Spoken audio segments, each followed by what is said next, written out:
Hello বন্ধুরা, কেমন আছো তোমরা? আশা করছি বেশ ভালো আছো। আমি রহমান পলাশ তোমাদের সবাইকে স্বাগত জানাই কোচি এইটে।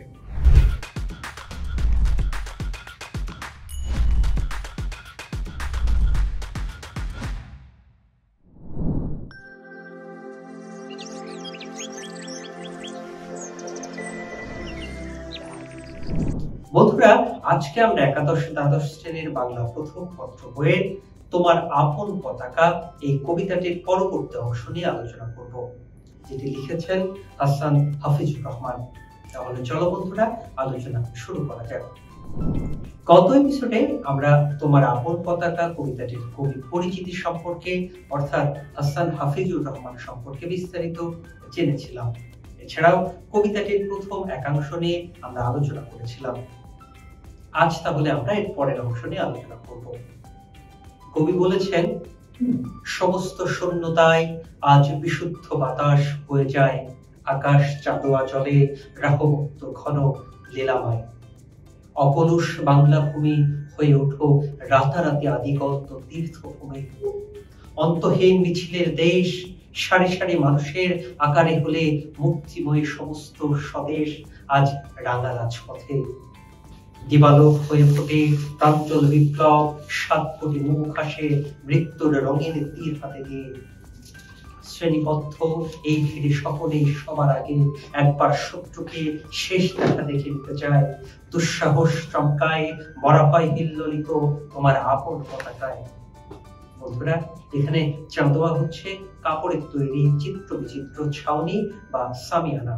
তারপর এখানে রাহ শব্দটি ক্ষতিকারক ব্যক্তি বা শত্রু অর্থে ব্যবহৃত হয়েছে এবং দিবালোক হয়ে ফুটে প্রাঞ্চল বিপ্লব এই চরণটির দ্বারা বোঝানো হয়েছে যে এটি একটি চিত্রকল্প।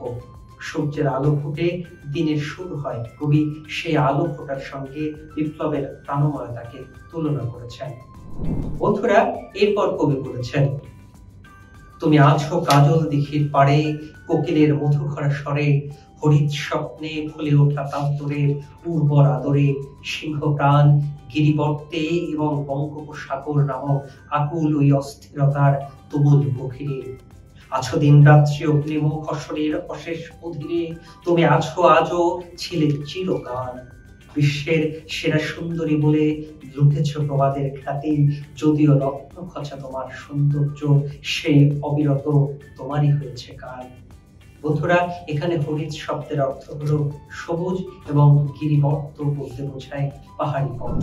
বন্ধুরা, তারপর কবি বলেছেন, তোমাকে মুঠোতে ভরে আনন্দের ছমছমে বাজাতে এসেছে যারা, সকালের সভার ক্ষুধার্ত অতিথি রক্ত নিয়ে মুখে ধিক্কারে ধিক্কারে পলাতক তারা। আবহমান বাংলার বর্বরতম দখলদারও দেখো আজ কুৎসিততম আধারে নির্ঘাত হবে দিন, তুমি ছিলে অবলীন, আজও আছো অবলীন। শত কোটি লাঞ্ছনার তিক্ত দাগ সারাতে সয়ে আজও তুমি মাতা, সুচিশুদ্ধ মাতা, 7 কোটি সংসপ্ত সন্তানের অকাতর তুমি মাতা। প্রেম অবারিত হবে বিজয়ের ধরা জলে, রৌদ্র জোছনায় শত শতাব্দীর অবগুণ্ঠিত আশা পূর্ণ করে মুছাবো তোমায়, মুখ তোমারই আপন পতাকায়। বন্ধুরা, এখানে সংসপ্তক বলতে বোঝায় যে যোদ্ধা এই মর্মে শপথ নেয় যে হয় যুদ্ধে জয়ী হবে অথবা মৃত্যু নিশ্চিত জেনেও যুদ্ধে চালিয়ে যাবে। উদাহরণস্বরূপ মহাভারতে কৃষ্ণের নারায়ণী সেনাদল সংসপ্তক যোদ্ধা ছিল, যারা মরণপণ করে যুদ্ধ করত। বন্ধুরা, এই ছিল আমাদের হাসান হাফিজুর রহমান রচিত তোমার আপন পতাকা কবিতাটি। আশা করছি এই কবিতাটি তোমাদের বেশ ভালো লেগেছে। বন্ধুরা, এখন তোমাদের একটি গুরুত্বপূর্ণ বিষয় জানিয়ে রাখি, আর সেটি হচ্ছে তোমার আপন পতাকা কবিতাটি হাসান হাফিজুর রহমানের যখন উদ্যত সঙ্গীত শীর্ষক কাব্যগ্রন্থ থেকে সংকলন করা হয়েছে। এখন বলো তো বন্ধুরা, এই কবিতাটি থেকে তোমরা কি শিখলে বা কি বুঝলে, অর্থাৎ এই কবিতার মূল ভাব কি তা কি তোমরা জানো? চলো এবার তাহলে আমরা এই কবিতার মূল ভাব সম্পর্কে জেনে আসি। মূলত আন্দোলন সংগ্রামের ভেতর দিয়ে হাজার বছরের যন্ত্রণা ঘুচিয়ে বাংলাদেশের উজ্জ্বল অভ্যুদয়কে কবি দ্যোতিত করেছেন এই কবিতায়। স্বাধীন দেশের একান্ত আপন যে স্বাধীন পতাকা, তা দিয়েই হাজার বছর ধরে পরিশ্রান্ত বঙ্গজননীর সকল ক্লান্তি মুছিয়ে দেওয়ার আকাঙ্ক্ষা ব্যক্ত হয়েছে তার কণ্ঠে। ইতিহাস সচেতন কবি অনুভব করেন কিভাবে দীর্ঘকাল ধরে বাংলা অঞ্চল বারংবার আক্রান্ত হয়েছে শত্রু সেনার অস্ত্রের ঝনঝনানি আর তাদের দম্ভপূর্ণ পদভারে বেদনা নীল হয়েছে এদেশের মাটি, প্রকৃতি এবং প্রাকৃত জীবন। কিন্তু এও সত্য যে শত্রুর হুঙ্কার কখনোই এদেশের চিরস্থায়ী আধিপত্য প্রতিষ্ঠা করতে সক্ষম হয়নি। কেননা এদেশের শ্রমিক, কৃষক, জেলে, তাঁতি, কামার, কুমার, মাঝি প্রভৃতি সাধারণ মানুষ তাদের বুকের রক্ত ঢেলে সজীব করে রেখেছে এই মাটির প্রাণ স্পন্দনকে। তারা যুগে যুগে মিছিলের মতো সমবেত হয়েছে, দুর্ভেদ্য দুর্গ গড়ে তুলেছে। কোটি হাত এক হয়ে গিয়ে সেই হাত বাংলার মায়ের মুখের সবটুকু শ্রান্তি মুছে দিতে চেয়েছে। একই পতাকা তলে মিলিত হওয়ার প্রেরণায় 1971-এ উজ্জীবিত হয়েছিল এই দেশের মানুষ। অগ্নিস্ফুলিঙ্গের মতো ছড়িয়ে পড়েছিল তার উত্তাপ। সেই উত্তাপ ছড়িয়ে পড়ে কবির অনুভবে। কবি চৈতন্য ভিড় করে মিছিল, লড়াই, রক্তে রাঙা রাজপথ আর শত্রুকে রুখে দেওয়ার দুরন্ত সাহসে ভরা দীপ্ত মানুষের মন। সেই সংগ্রামকে তিনি প্রতিবিম্বিত হতে দেখেন লাল সবুজের পতাকায়। বন্ধুরা, সংগ্রামী অনুভবের পাশাপাশি কবির অনুভবে ধরা পড়ে আবহমান বাংলার অনিন্দ সুন্দর রূপ। বাংলার কাজল দিঘি, কোকিলের গান, সবুজ বসুন্ধরা মাঠ, পাহাড়ি পথ কিংবা উচ্ছিষ্ট সমুদ্র, বহু বৈচিত্র্যের সমন্বয়ে যে স্বদেশ, তাকে কবি প্রতিকায়িত করে তুলেছেন স্বাধীন দেশের আপন পতাকায়। এই তিলোত্তমা স্বদেশের অমিত সৌন্দর্যের শত্রুপক্ষকে এই দেশ আক্রমণে প্রলুব্ধ করেছে। এদেশের সাহসী জনগোষ্ঠীর প্রতিরোধের মুখে শত্রুরা পালাতে বাধ্য হয়েছে, মুক্ত হয়েছে স্বদেশ।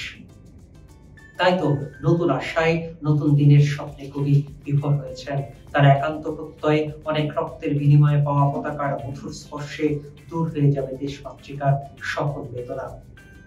বন্ধুরা, কবিতাটিতে হাসান হাফিজুর রহমান দেশ আর কাঁধে কাঁধ মেলানো অজস্র মানুষকে একই পতাকার বন্ধনে বাঁধতে চেয়েছেন। আর তাই পতাকার শব্দবদ্ধটি হচ্ছে এই কবিতায় ঐক্য ও প্রত্যাশা পূরণের প্রতীক। পুরো কবিতাতেই স্বদেশকে শিল্পান্বিত অবয়বে উপস্থাপনের জন্য কবি একের পর এক চিত্রকল্পের মালা গেঁথেছেন। তার শিল্প কৌশলের সুসমন্বিত প্রয়োগের মাধ্যমে কবিতাটি সমুন্নত হয়েছে নান্দনিক উচ্চতায়। বন্ধুরা, এখানে আরেকটি বিষয় জেনে রাখা দরকার, তা হলো এই কবিতাটি অক্ষরবৃত্ত ছন্দে রচিত। বন্ধুরা, এই ছিল আমাদের আজকের আলোচনার বিষয়। পরবর্তী ক্লাসে আবার দেখা হবে। ততদিন পর্যন্ত তোমরা সবাই ভালো থেকো, সুস্থ থেকো এবং এদের সাথেই থেকো।